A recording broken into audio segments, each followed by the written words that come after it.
Ledy Zúñiga Rocha está con nosotros, exministra de Justicia, Derechos Humanos y Cultos. ¿Cómo le va, doctora? Bienvenida, buenos días. Buenos días, Fabricio. Qué gusto poder saludarle y sobre todo poderme dirigir a la audiencia de su radio.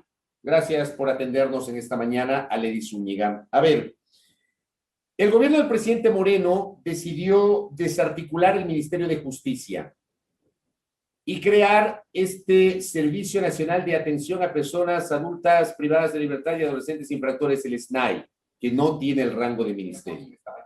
¿Fue un error haber desarticulado el Ministerio de Justicia, Ledy Zúñiga?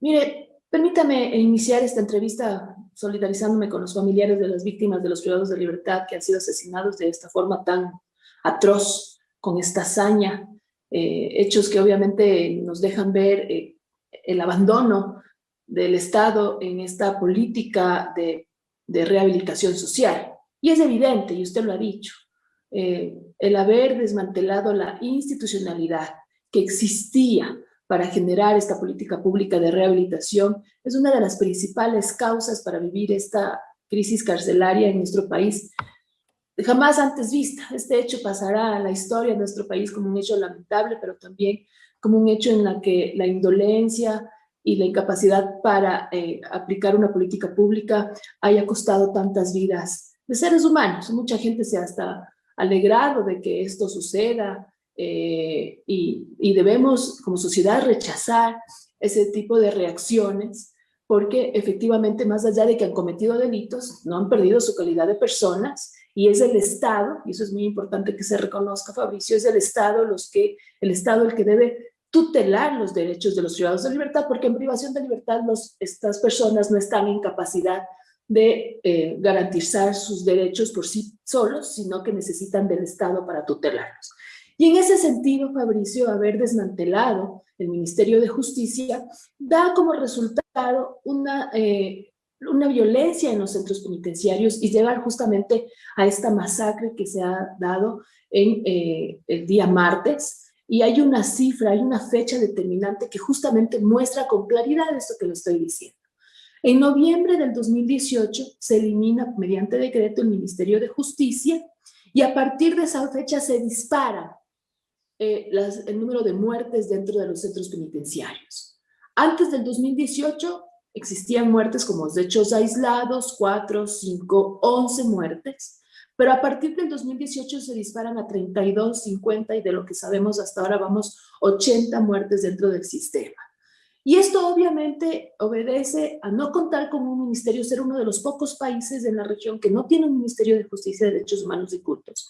Haberle bajado totalmente la categoría a esta institucionalidad, haber eliminado el trabajo en territorio, porque cuando existe un ministerio también se cuenta con coordinaciones zonales que permiten que en cada región, en cada zona, se puedan contratar personal especializado como psicólogos, como trabajadores sociales, que es el personal que directamente está trabajando dentro de los pabellones. Eso no puede hacer el SNAI, por ejemplo, al haber desarticulado esa estructura del Ministerio de Justicia y crear el SNAI no tenía tal vez no tiene esta estructura desconcentrada que usted está señalando. Como coordinaciones zonales ya no.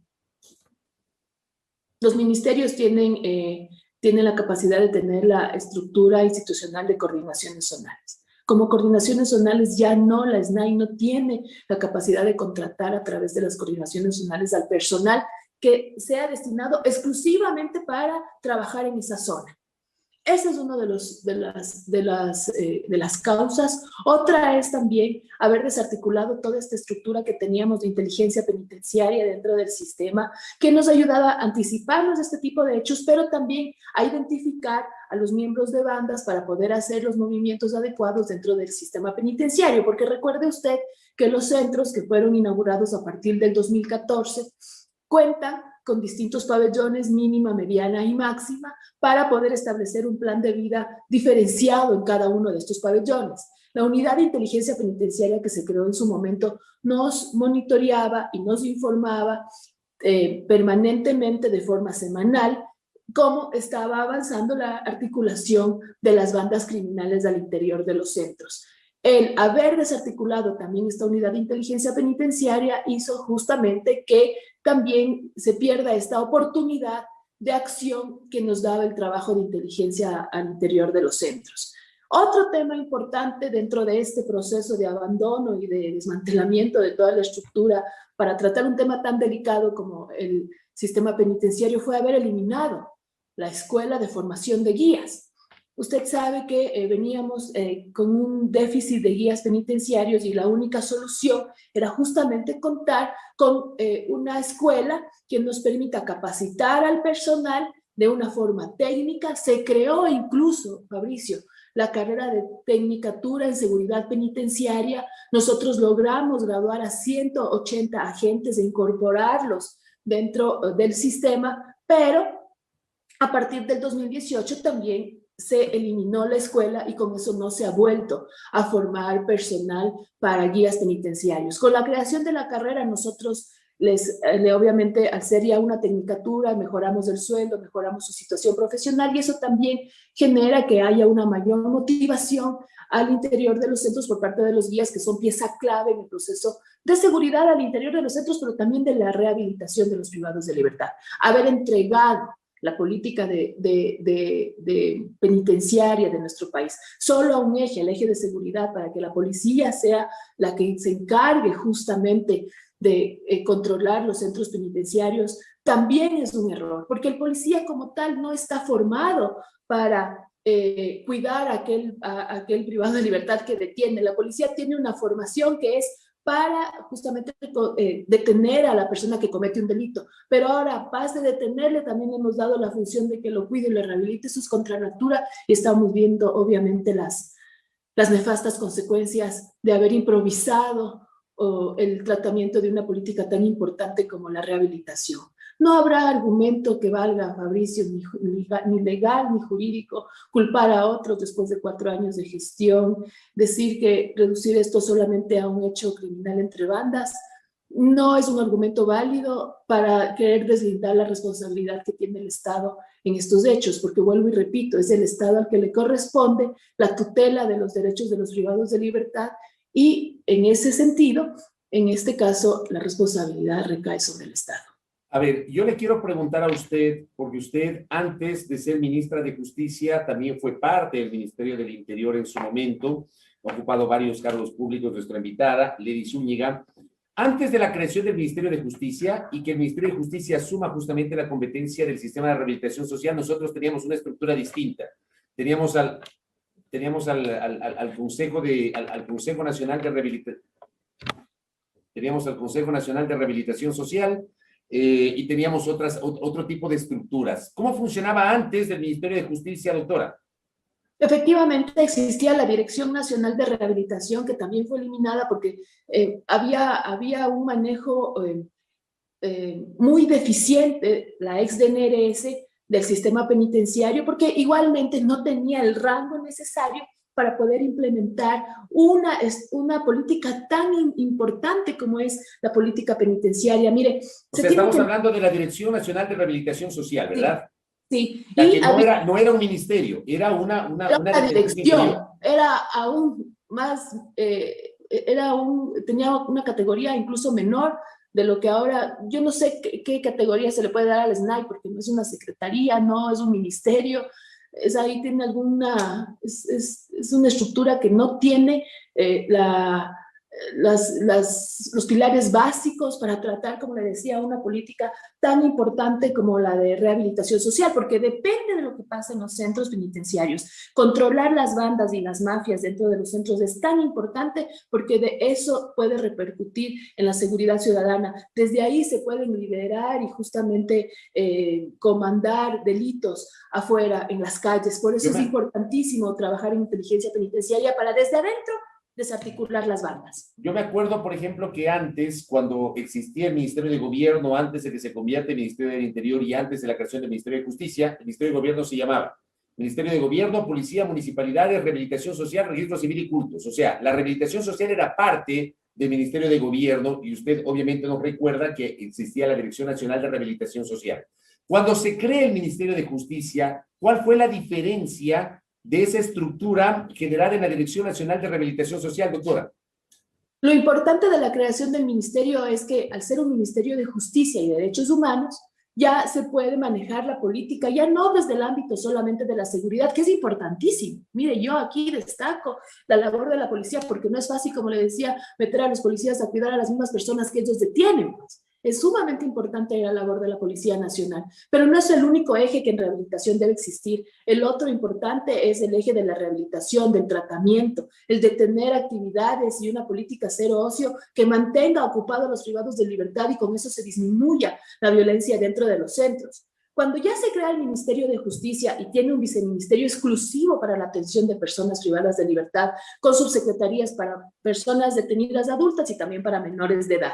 También con las coordinaciones zonales en las 9 zonas del país y obviamente con un cuerpo de seguridad que dependía también directamente de este viceministerio. El Ministerio de Justicia, si bien regía la política de rehabilitación social, se conformó también un organismo técnico que era algo a la par del Consejo de Rehabilitación Social, donde los otros ministerios intervenían directamente en la política. Por eso estaba el Ministerio de Salud y teníamos atención directa dentro de los centros a través del Ministerio de Salud. Incluso con Karina Vance firmamos un acuerdo ministerial que desarrolló un protocolo de atención de salud dentro de los centros a los privados de libertad. Además de la salud, teníamos el tema laboral, firmamos y generamos la política del contrato del trabajo penitenciario, el contrato laboral para privados de libertad, 12,000 personas trabajando dentro de los centros con alguna actividad que le hacía justamente desarrollar sus actitudes y sobre todo aprovechar el tiempo dentro de privación de libertad.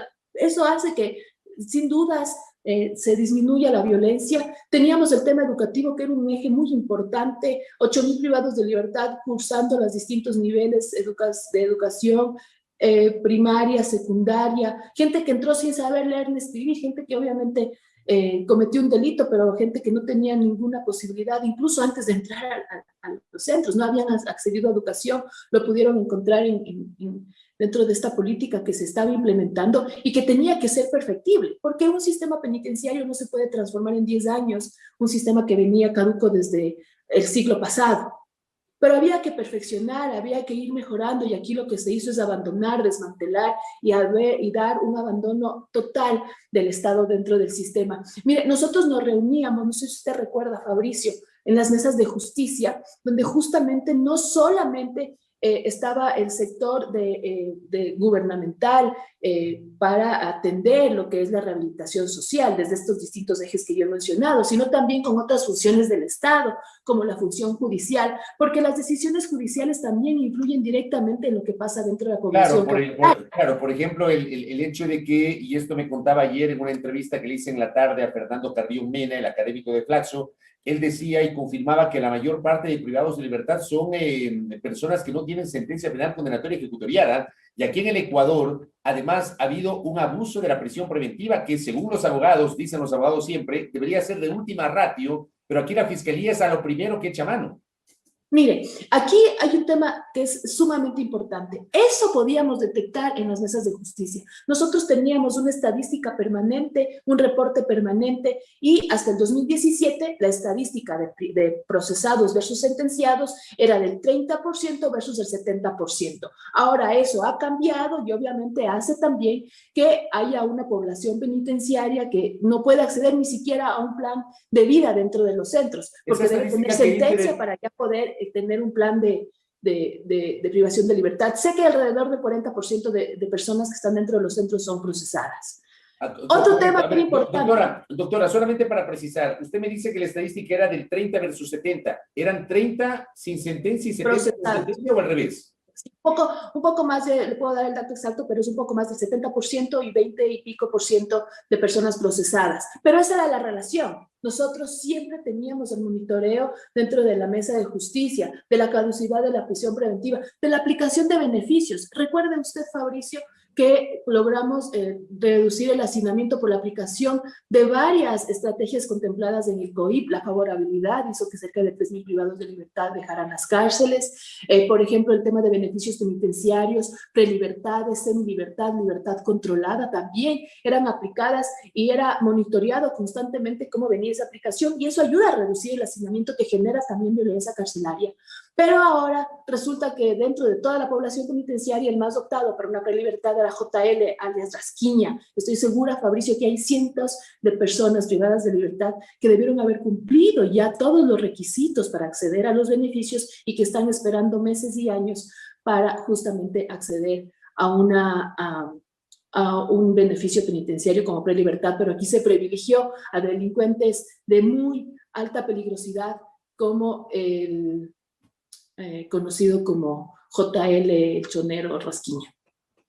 Él se benefició de una prelibertad cuando tenía sentencias de 25 años. El nivel de peligrosidad no le daba para justamente tener este tipo de beneficios, habiendo cientos de personas dentro del sistema que seguramente cumplen los requisitos y que son más opcionados por su nivel de peligrosidad a obtener este tipo de beneficios contemplados en el COIP.